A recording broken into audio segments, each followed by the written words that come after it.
Tengo en mis manos la primera materia de Cintia Edul, editado por Tenemos las Máquinas. Cintia es novelista, es dramaturga, es directora de teatro, gestora cultural.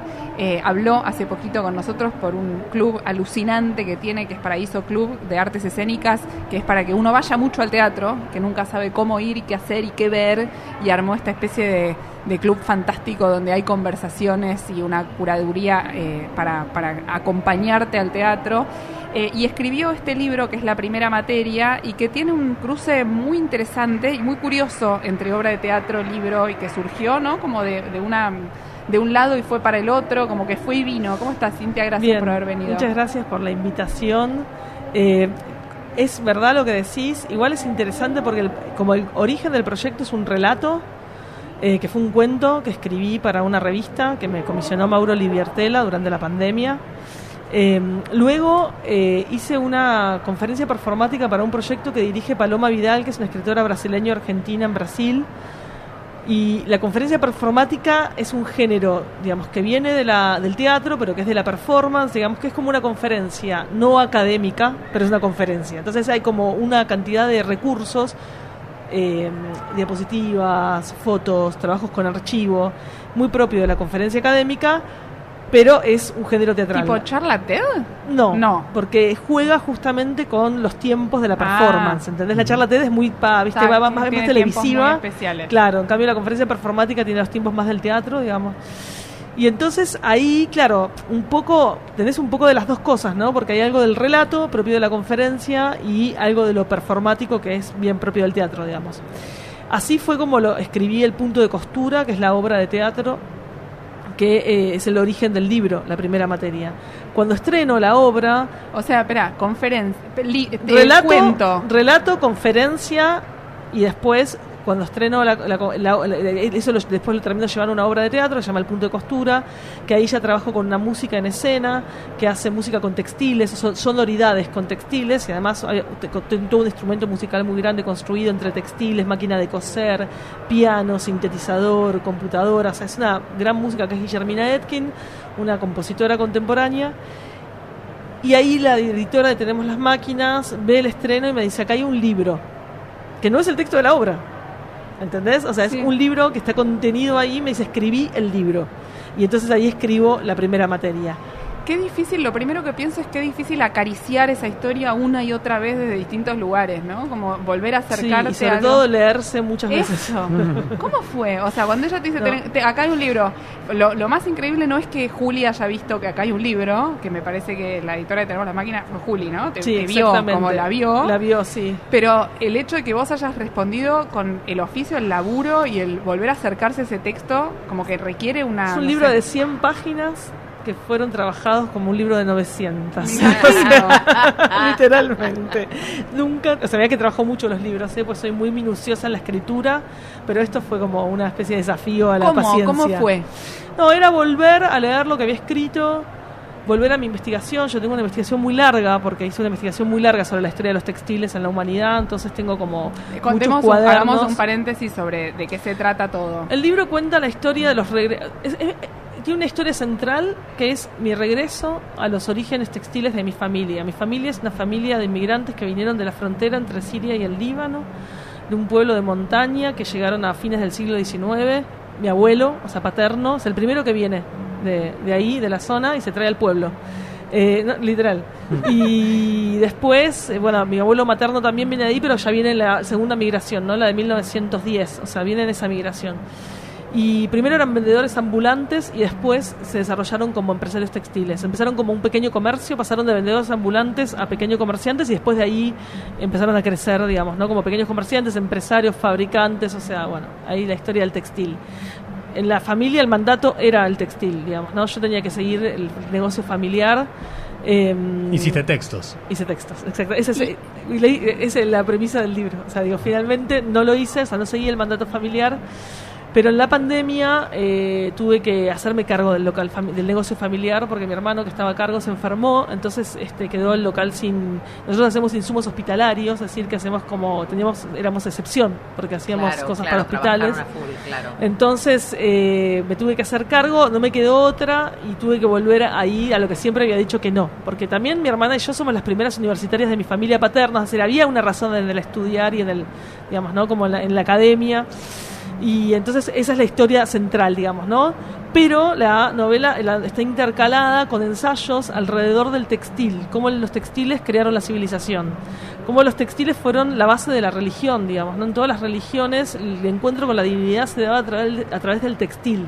Cómo en la antigua Grecia los textiles crearon, digamos, ¿no? Era el símbolo de la civilización, era el tejer, digamos, ¿no? O sea, cómo las mujeres fueron las que hilaron. O sea, toda la historia de la humanidad está alrededor de las mujeres hilanderas. Digamos, ahí donde vos tenés un celular, hoy un iPhone, es porque en la historia de la humanidad hubo millones de hilanderas que hilaron toda su vida y que fueron desarrollando una cantidad de cosas que desarrolló el textil. La matemática, digamos, ¿no? La técnica. El textil fue la base de la revolución industrial. Digamos, ¿no? Entonces, por ejemplo, hay una cosa que cuento en el libro: para, no sé, tejer un jean vos necesitas 10 kilómetros de hilo. Para tejer una vela de un barco, una hilandera tenía que hilar 385 días, 8 horas por día. Entonces, digo, quiero decir, la llamada entre mil de conquista de América, digamos, ¿no? O sea, digo, la cantidad de hilanderas que estuvieron atrás, digo, la idea de progreso, si la contás desde el lugar del textil, y además cambia pone la a perspectiva la mujer en el trabajo, ¿no? Y pone Siempre... a la mujer en el trabajo. De hecho, la comisión que tuve en Brasil por Paloma Vidal, el ciclo era sobre las mujeres y el trabajo. Cuando ella me comisiona eso, le digo, yo estoy trabajando con el textil, o sea, sigo por acá. Porque si hay algo que está muy claro en la historia, digamos, del trabajo, es que del textil desarrolló, digamos, las primeras huelgas obreras capitalistas nacen en las fábricas textiles. La primera huelga obrera en Estados Unidos, que va a cambiar los primeros derechos laborales, nacen de obreras textiles que terminan haciendo unas manifestaciones, las reprimen y ellas los pinchaban a los policías con los costureros. ¿1 de mayo no fue también una...? El 1 de mayo exactamente nace de una huelga... El color violeta es el que las reconoce a ellas, porque estaban hilando ese hilo estaban, y por eso, exactamente. Claro, quiero decir, o sea, alrededor del textil podés contar la historia de la civilización. Yo cuento una historia, digamos, ¿no? Tomo una fibra que no se contó, además. Tomo una fibra tanto. que es tanto, digamos, ¿no? Primero cuento la historia de la migración sirio-libanesa, que no se contó tanto, y al mismo tiempo tomo la fibra, una fibra que es el algodón. O sea, digo, no, yo tomo esa fibra, digo, porque vos podés tomar un montón de fibras. Yo tomo el algodón, digamos, ¿no? Y digamos, y ahí como desarrollo la historia del algodón, y a partir de la historia del algodón, la historia de las huelgas obreras, la historia de la resistencia política, la historia de la religión, digamos, ¿no? De las religiones andinas, de las religiones, digamos, occidentales, de las religiones politeístas de Asia. O sea, es decir, hay una cantidad ahí es un gran patchwork, digamos, que está tejido, digamos, ¿no? Con la historia familiar. Tanto desde la palabra, desde la construcción del relato, desde la obra y desde el texto, abordás de distintas maneras. Todo lo que acabas de decir lo podés leer con palabras y con maneras que se usan para escribir y para hablar. O sea, cuando uno está hilando una historia, recién hay una parte del texto que decís, toda tela cuando se confecciona deja retazos, lo mismo que sucede cuando creás un texto, cuando... Hay un montón de metáforas de nuestra vida cotidiana relacionadas con el texto y el textil. Ahí hay dos cosas. Por un lado, dicen, ¿no? Eso que decís vos, que es que los textiles ayudan a narrar, entonces las metáforas textiles, digamos, ¿no? A narrar y a vivir, ¿no? O sea, siempre hay un roto para un descosido, o, digamos, ¿no? Siempre hay un roto para un descosido. O la vida pende de un hilo, o que están tramando, o se atan cabos, ¿no? Se tejen alianzas. O sea, digo, vos podés revisar, ¿no? La cantidad de metáforas que aparecen. Pero también hay una premisa anterior, que es la que a mí más me interesa, es lo que decías vos, que es que porque pudimos hilar, pudimos hablar. La hipótesis de muchos antropólogos es que el lenguaje textil nació antes que la escritura y que nudo y trama fueron las primeras gramáticas de la historia. En realidad, digamos, ¿no? Lo que fue los estudios, lo que fueron mostrando es que el hilado y el trabajo que lleva el hilado fue desarrollando nuestro campo simbólico. Es decir, que fuimos ampliando nuestro campo simbólico a partir de, digamos, trabajar la materia del textil. Y de ahí creo que está también esta fuerte, digamos, ¿no? Relación, y que trabajan muchos escritores entre el tejido, el bordado ¿no? el textil y el hilo y la palabra, digamos. Claro. Y me gusta mucho, recién cuando dijiste lo de fibra, también me toca una fibra, ¿no? Vos elegiste una fibra, que es el algodón, para contar algo que te tocaba una fibra. Me toca una fibra, exactamente. Esa es la fibra que me toca a mí, sería, claro. Exactamente. ¿Y cómo fue a vos en tu vida volver a esto? Recién decías que en la pandemia te tuviste que ocupar del negocio familiar, porque digo, está muy vivo, ¿no? No es solamente que volviste a esa migración de 1880 o de 1910 y de la historia de tus abuelos y del pueblo, sino que también volviste al negocio ahora, hace 5 años. Claro, o sea. yo digo, en la novela empieza diciendo, bueno, yo de esto nunca quise saber nada, ¿no? Así empieza diciendo, bueno, acá está toda esta historia, yo de esto no quise saber nada. Listo. Primer nudo, digamos, ¿no? Y después voy contando los diferentes estadios, ¿no? Porque, digamos, o sea, la industria textil en Argentina es como una especie de medidor, de termómetro para poder medir las expansiones y los ajustes de la Argentina. Vos tenés como, digamos, es la primera industria liviana del país y al mismo tiempo es la que, digamos, podés leer, si vos que podés leer la parábola de la Argentina en el textil. Y eso yo lo cuento a través de mi propio negocio textil, hasta la crisis de, ¿no?, COVID-19. Que ahí, digamos, no me queda otra que hacerme cargo del negocio y a ver, me pasaban cosas ya que son más personales, digamos, ¿no? Pero no sé, me gané una beca súper importante en Estados Unidos de la Residencia de Escritores de Iowa. Y cuando vuelvo, después de 6 meses de vivir allá, mi mamá me va a buscar al aeropuerto y pasamos por el local y me dice, ¿no te quedas un rato que me voy al banco a pagar cosas, me atendés el negocio? Entonces era como, yo como que venía de no sé qué, De una nube y de repente era como, bueno, a la tela, ¿viste? Siempre era eso, ¿no? Yo siempre decía, esto como que nunca voy a poder escapar de como esto. Como que te abduce, bueno, I thought I was out, they pulled me back in. ¿Entendés? Entonces, y ahí como que también fue mirarlos de otro lado y decir, no, al contrario, digamos, ¿no? Esto me funda. Claro. Más que escaparme, me tengo que coser acá. Digamos, ¿no? ¿Dónde está mi punto de costura? Eso cuenta la obra. ¿Dónde está mi punto de costura? ¿Dónde me coso yo en esta historia? ¿Y recibiste lecturas de gente que viene del mundo textil? Un montón. ¿Y qué les pasa cuando encuentran lo suyo puesto en un lugar donde no suele estar? Es fantástico porque es como que todos vuelven con lo mismo, digamos, ¿no? Como es mi propia historia contada desde otra, ¿no? Como tengo mi propia historia, claro. Porque además yo cuento mi infancia en ese local textil. Y la infancia en un local textil era como un parque de diversiones, porque son los pallets de tela, están las telas enteras, ¿entendés? Claro. Entonces era como tirar la tela, treparte las telas, o sea, digo, todos los juegos que se podían hacer alrededor de la tela, ¿no? Que era muy divertido y pasé toda mi infancia ahí, o sea, digo, mi infancia está entre esos, esa materia, digamos, ¿no? Que se llama la primera materia porque el textil es la primera materia que el ser humano lleva consigo. Claro. Digamos, ¿no? O sea, digo, como, abrigo. Claro, Obvio, exactamente. De abrigo de protección fueron las primeras casas que tuvo la humanidad. Digamos, ¿no? Ahí hay como una. Y ahí yo vuelvo y me pasa esto que viene mucha gente del 11. Bueno, a la obra un montón de gente que me espera en la puerta y nos quedamos charlando horas, tipo, bueno, ¿no? Mi historia, no sé qué, porque el local de mi abuelo, que yo lo heredo, que no sé qué. Yo que no escuché sé mucho eso, ¿no? Gente claro, que iba a ver claro. la obra y que le tocaba una fibra, justamente, sobre todo Claro. del universo judío, como mucha Bueno, cosa de total, turco, o sea, con telas. Con telas, o sea, eso ya es como corrió la bola en el rubro. Y Corrió la bola. Van corrió la todos. bola en el Y el set. local es el mismo que fundó, o sea, está Es instalado. el mismo, sí. Qué Es el mismo. bárbaro. Está igual. O sea, es muy pintoresco porque tiene como las mismas paredes, las mismas baldosas. Es igual, es un lugar muy pintoresco porque entras y es como entrar a 1960. Se viene la película después. Claro. O sea, ya fue relato, obra, conferencia, libro. Y audiolibro. Audiolibro, se viene la película. Claro, tiene que ser la película, está bien eso. ¿No? En el local. El documental, claro. Sí, está igual. La verdad es que lo que tiene es que es muy pintoresco. O sea, digo, es como si querés un pedazo de historia, podés ir a ese local. Porque aparte de los mostradores, viste las reglas de madera, las históricas gastadas, claro. o sea, bueno, todo lo que quieras lo tenés. Y bueno, nada, fue como... Es muy linda la recepción, es un libro muy comunicativo. O sea, en relación a lo que ustedes me decían, porque la gente se puede inscribir también, se puede coser ahí también. Y eso además no solamente sucede, sino que te lo dicen. Entonces la verdad es que es muy... Después me pasa con otras cosas, ¿no? El sábado presenté el libro de Claudia Piñeiro, acá en Las José Hernández. Y a la salida me esperaba una doctora, que ella es oncóloga, que coordina un hospital de día de tratamiento de quimioterapia para pacientes oncológicas de cáncer de mama, y armaron un club de lectura y leen varios libros. Y leyeron la primera materia y después todas se lanzaron a escribir sobre sus propias vidas y las cosas que no pudieron decir. Me vino a contar eso y a pedirme que les firmara el libro para ellas. Yo me quedé muda, ¿viste? O sea, todavía sigo como todo el día pensando en eso, ¿no? Como pero sobre todo por lo que ella me decía, después pudieron escribir. Hiciste un libro que hace escribir, creo que es lo más lindo que Y te eso es pueden lo más decir, lindo que, sí. o sea, digo, eso ya trasciende. Y yo le dije, bueno, eso trasciende mucho las expectativas que uno puede tener sobre la propia práctica. Sí, Digamos, claro. yo sé que en el libro lo di todo.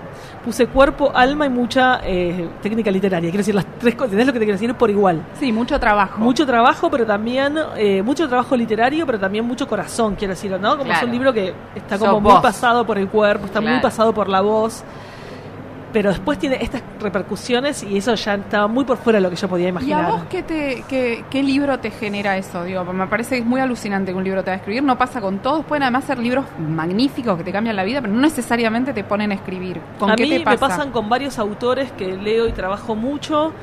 Hay un autor argentino que tiene una obra muy grande que a mí me fascina, que es Mario Ortiz. Mario Ortiz tiene una obra que se llama Toda Igual. Todos sus libros se llaman Cuadernos de Lengua y Literatura. Ah, pensé que se llamaba Toda Igual, me gustaba No, también. pero es del 1 al 12. ¿Entendés? Como, y en cada libro es un cruce entre poesía, ensayo y ficción sobre algún eje que atraviesa en su vida, el tiempo, el espacio, digamos, ¿no? Entonces puede estar trabajando desde el espacio de su propia vida para ir a cómo se fundó su ciudad, que es Bahía Blanca, ¿no? Como digo, y hace un cruce Bahía ahí Blanca. de géneros y un cruce de lecturas y de voz personal y de voz de otros que me parece extraordinario.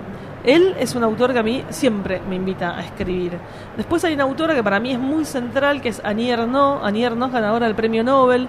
Es una escritora que escribe todo en primera persona, pero ella dice que no escribe una autobiografía, ella lo llama autoetnosociobiografía, porque es donde ella pone su yo para poder entender cómo la historia social escribió su propia historia.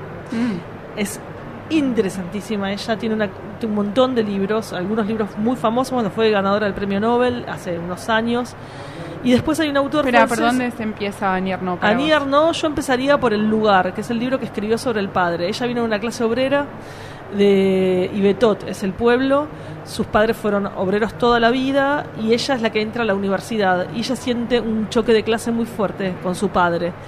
Y entonces cuando muere su padre le escribe el libro de su padre. Y es un libro que te eriza la piel, digamos, ¿no? Porque además ella tiene un libro que se llama La escritura a cuchillo, digamos, ¿no? Que es como escribir al filo de, digamos, del estilo. Es decir, ella le saca cualquier adjetivación, cualquier cosa cargada, cualquier cosa, ¿no? Va a un tipo de escritura muy, como, no cruda. te voy a decir cruda, más que lavada, cruda, por eso es a cuchillo.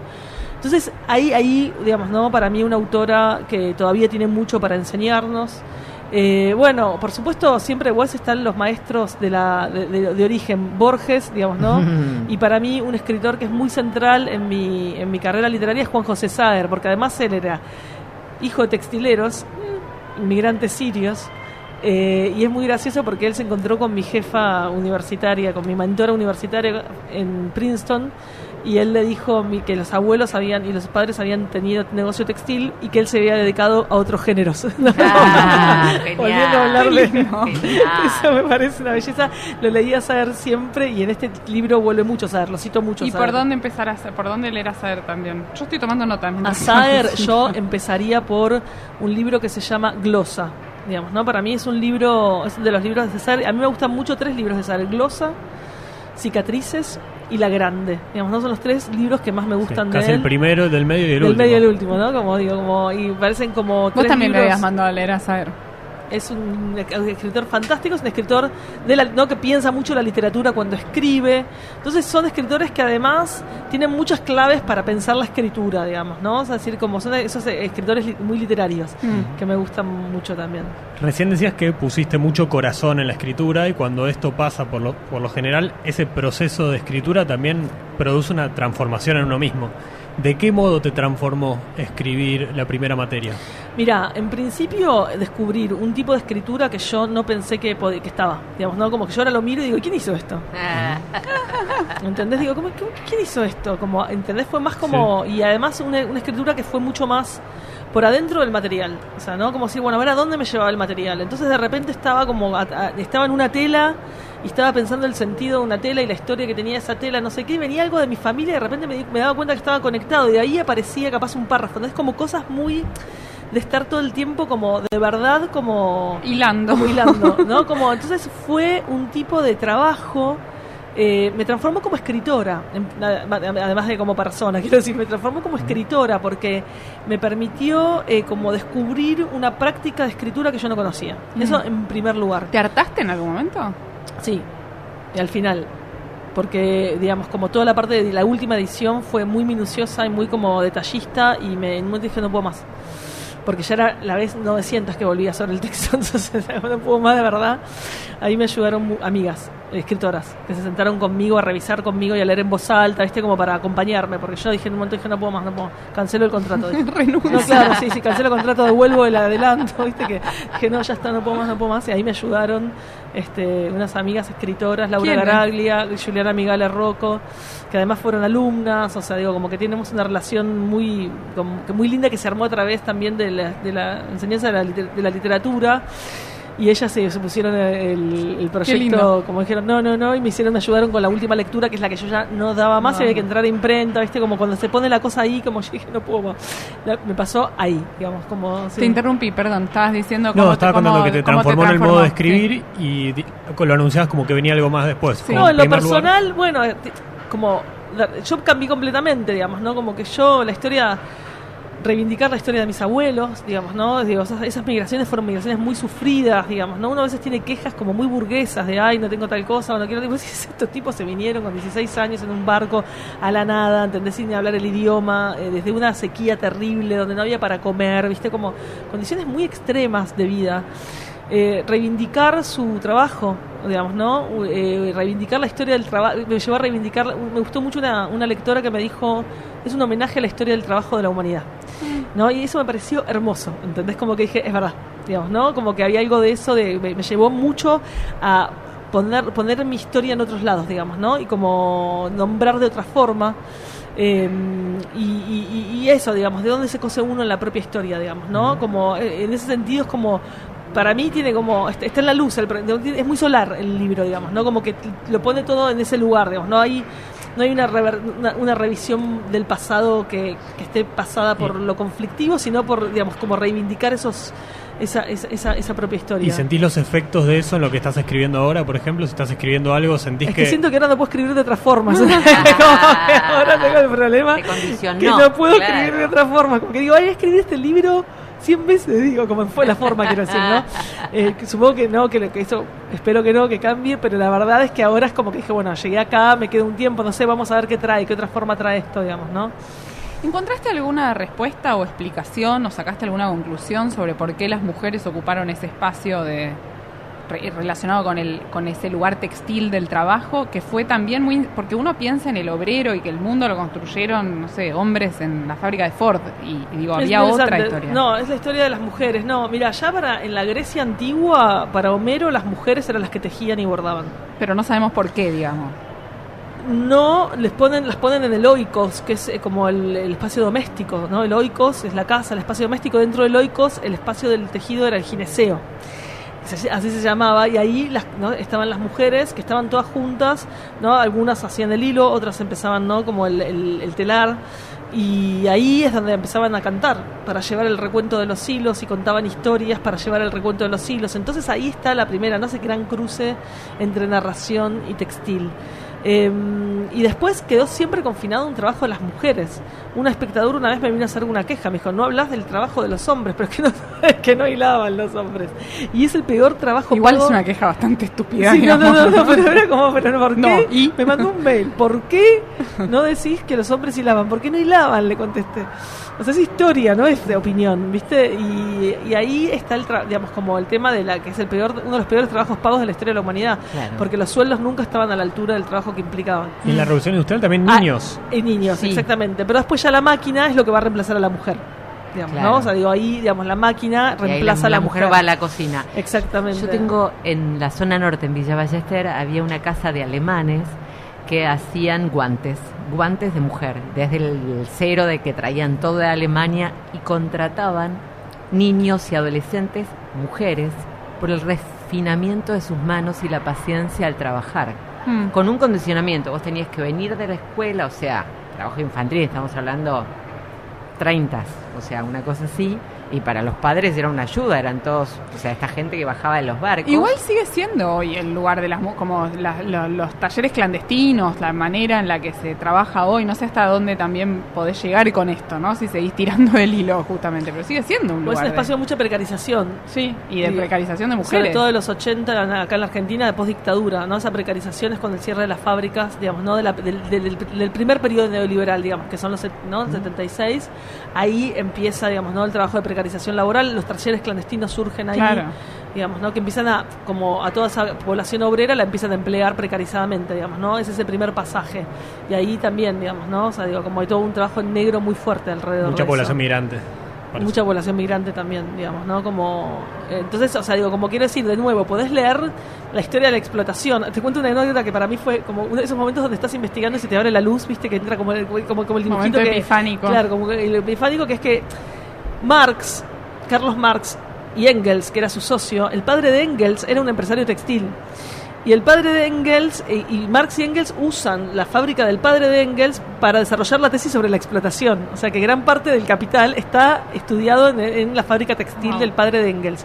Y el padre de Engels quería que el hijo siguiera la empresa, y el hijo no quería saber nada. Y tenían Como vos. Claro, como yo. Y tenían una pelea muy fuerte, padre-hijo, digamos, ¿no? Pero al mismo tiempo el padre le pagaba estudios muy caros. Entonces como que tenía esa contradicción Claro. en la que por un lado lo combinaba a seguir en la fábrica, pero le pagaba estudios muy caros, que desarrollan este intelectual, digamos, ¿no? Que es Engels. Pero fue genial, cuando descubrí que el padre de Engels era un empresario textil, fue como tipo, no puedo Wow, creer. no, claro. Pero bueno, ahí desarrollan su tesis sobre la explotación. Esto que están hablando ustedes ahora, digamos, ¿no? Que ya se puede leer a partir de lo que decimos, bueno, la nueva ola del textil, que es con la revolución industrial, digamos, ¿no? Claro. Y después en paralelo hay una historia muy interesante que es la de los pigmentos, que es como menor y distinta, Fascinante, pero es fascinante. alucinante. No, yo me enloquezco con los pigmentos. Es Ahí alucinante. cuento la historia de un pigmento, que es la canadilla. La canadilla es un molusco del que se encuentra en el Mediterráneo, y los tintoreros la usaban para teñir la tela con la que el púrpura, con el que pintaban la tela de las clases altas. Claro. Que después va a ser la tela de los sacerdotes. Claro. ¿Viste los cardenales? Sí, Ese sí. es el, ¿no? Ese es el color. Y la canadilla la tenían que atrapar viva, porque derrama un jugo cuando muere, justo cuando muere, que al entrar en contacto con el oxígeno produce el fluido coloreado. Entonces era un trabajo enorme, porque tenían que atraparlas vivas, ponerlas en tanques y sacarlas para morir, y ahí sacar el fluido coloreado, y con eso iban sacando el tinte que se hacía, digamos, ¿no? Para vestir a las clases altas. El color cardenal famoso que Exactamente. tiene que ver El con violeta. que la plata estaba ahí. La otra, un primo, un bicho primo, es la cochinilla, que es roja. Sí, Y es que esa. cuando. Hay otra, y que de hecho hace poco me tomó una planta. Ah, Es un bichito blanco que Sí. cuando lo aplastás entre los dedos larga tinta roja, pero es tinta, o sea, es increíble. Y en la planta la aplasté y podés pintar con eso perfectamente. Pero hay toda una historia de por qué tales telas con tales pigmentos, para quiénes se usaban, bueno, de dónde está todo el venían. desarrollo, por ejemplo, de los tintoreros de Venecia, ¿no? Digamos que eran como los más caros de Europa, hasta que llegan la conquista, los aztecas. O sea, cuando los españoles empiezan a traer, los aztecas habían desarrollado un tinte mucho mejor, y ahí quiebra la industria italiana, digamos, Mirá. no, el negocio italiano, no la industria, porque no la industria todavía, quiebra el negocio italiano, porque se descubre que los aztecas habían desarrollado un tinte mucho más sofisticado, mucho más duradero y mucho más resistente. Entonces ahí tenés, o sea, digo, realmente por eso te digo que la historia del capitalismo la podés leer a través del textil. Claro. Los primeros capitalistas, eran textileros. Son textileros que se pasan a banqueros, ¿no? Entonces, como esa historia, hay un libro muy lindo de cómo se llama cómo los textiles crearon la civilización, de Virginia Postrel. Ella ahí es la que recorre estas joyas, digamos, ¿no? En relación a las fibras y cómo hicieron avanzar a la humanidad. Pero bueno, digamos, si vos agarrás, por ejemplo, las comunidades nativas, hay una cantidad de sentidos simbólicos que vienen del textil que son impresionantes. Es como muy... y ahora vamos a la otra parte, que es hoy.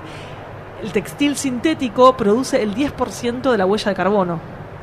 Digamos, ¿no? O sea, los textiles sintéticos están produciendo el 10% de la contaminación ambiental. Se cree que si esto sigue así a 60 años, con la cantidad de ropa que se tira en Europa, esta ropa, ¿viste? La ropa rápida. La que está en el Claro. desierto de Atacama, que es una cosa Exactamente. espantosa. Bueno, eso va a generar directamente como un nivel de contaminación ambiental enorme. Por el contrario, si cambias los textiles, podés salvar la tierra. ¿Entendés? Como hay como está esa doble lectura. ¿Está en la obra de teatro ahora? Ahora acabamos de bajar temporada, pero siempre volvemos ahora, en el año volvemos. Tengo muchas ganas de preguntarte. Voy a estar atento para ir. Sí, obvio. Les voy a avisar. Dale. ¿Dónde ya en el Galpón de Guevara. Siempre en el Galpón de Guevara. Hermoso. Estrenamos en Art House, hicimos un año y pico en Art House y después pasamos al Galpón de Guevara y nos quedamos ahí. Estamos hablando con Cynthia Edul, su libro editado por Tenemos las Máquinas se llama La Primera Materia. Estamos charlando sobre esta historia de las telas. Ella es novelista, es dramaturga, también es directora de teatro, es gestora cultural. Y la última vez que la entrevistamos en el programa fue para hablar del club, Paraíso Club se llama, ¿no? Uh-huh. Y quiero hablar de nuevo. Ay, qué bien, me encanta. No me importa nada, Siempre ¿no? a disposición. Contanos qué es. Paraíso es como un club de barrio, pero un club de teatro que tiene esta estructura, funciona así, tiene un estreno de una nueva producción todos los meses, estrena una nueva obra en teatro, danza o performance de artistas de la escena independiente, experimental, de la escena, digamos, como de lo que sería el lenguaje del teatro arte, estrena una obra por mes. Y alrededor de la obra hay una cantidad de encuentros con la audiencia, digamos, ¿no? Hay un encuentro entre el artista del mes y la audiencia para hablar de la obra. Hay encuentros de comunidad como si fuera un club de barrio. Hacemos un bingo, un karaoke, un tutti frutti, todo siempre mediado por artistas, digamos, ¿no? Y el público se suscribe a través de una membresía. Como pagar la membresía a un club. Esa membresía tiene el precio de lo que sería una entrada al teatro independiente hoy. Pero al utilizar la tecnología de la preventa, si vos pagas todos los meses esa membresía, estás ayudando a generar un fondo de financiamiento que produce a las obras. Paraíso es una asociación civil sin fines de lucro, fundada por artistas de la escena. Está Lorena Vega, Pilar Gamboa, Romina Paula, yo, Ignacio Sánchez Mestre, Ariel Farace, Bárbara Janga, Agustina Muñoz. Bueno, somos 13, fundamos este espacio y con ese dinero que vamos recaudando generamos un fondo de financiamiento que producimos a otros artistas. Entonces, además de ir al teatro, es mucho más que comprar una entrada al teatro, es estar ayudando directamente a generar trabajo en un contexto donde, digamos, no, las condiciones de producción para los artistas es muy compleja. Así que quiero decir, es un club, es un espacio de una programación artística de primer nivel y además es un espacio donde la audiencia es productora teatral. Y para mí es una gran respuesta a gente como yo que quiere ir al teatro y nunca sabe de dónde sacar la información. Tenés tu obra del mes, sí. Tenés fechas para elegir, tenés además otras actividades, podés hacer las otras actividades o no, digamos, sí. Quiero decir, o sea, tenés mucho... Sí, muy como un club, como acercate hasta donde quieras, acercate hasta donde quieras, comprometete hasta donde quieras, te da todas las opciones, pero bueno, tu primer lugar es que tenés una butaca por mes para ver un estreno todos los meses. Eso está genial. ¿Cómo se puede acceder? Por nuestro Instagram o la página web. La página web es Paraíso, es poner Paraíso Club en Google, pero el Instagram es @Paraíso Club y ahí dice membresías y podés sacar tu membresía. Recién nombrabas a Lorena Vega, pensé en Imprenteros. Bueno, fue el origen de la obra. Pensé en tu obra y te quería preguntar si hay como una lectura cruzada, si total, se espejan, porque Lorena si hay un diálogo. es muy amiga de mi hermano y amiga de toda la vida familiar porque hacían teatro juntos en la adolescencia. Cuando ella estrena Imprenteros, voy al estreno y sin saber que ni que venía una pandemia por delante, ni todo lo que podía pasar, me dice, la próxima que hacemos es la del local, por el local textil. Muy bueno. Y yo me reí y le dije, sí, jaja. Y después... toda esta historia. Fue así. Qué lindo, gracias Cynthia, siempre es un placer charlar con vos. Sí, me encanta venir o hablar por teléfono, así que invítame siempre. Siempre siempre invitada. Muchas gracias. Chao, gracias. Cynthia Edul, su libro lo pueden conseguir en... ¿Tenemos las máquinas? ¿Dónde está el stand? En el stand de Bixur, acá enfrente. Acá, justo en diagonal a donde está la radio, que nos pueden pasar a saludar. Está lleno ahora saludándonos. Un montón de lectores tuyos. Sí. Te hicimos club de fans. En el stand de Bixur pueden conseguir La Primera Materia de Cynthia Edul, editado por Tenemos las Máquinas.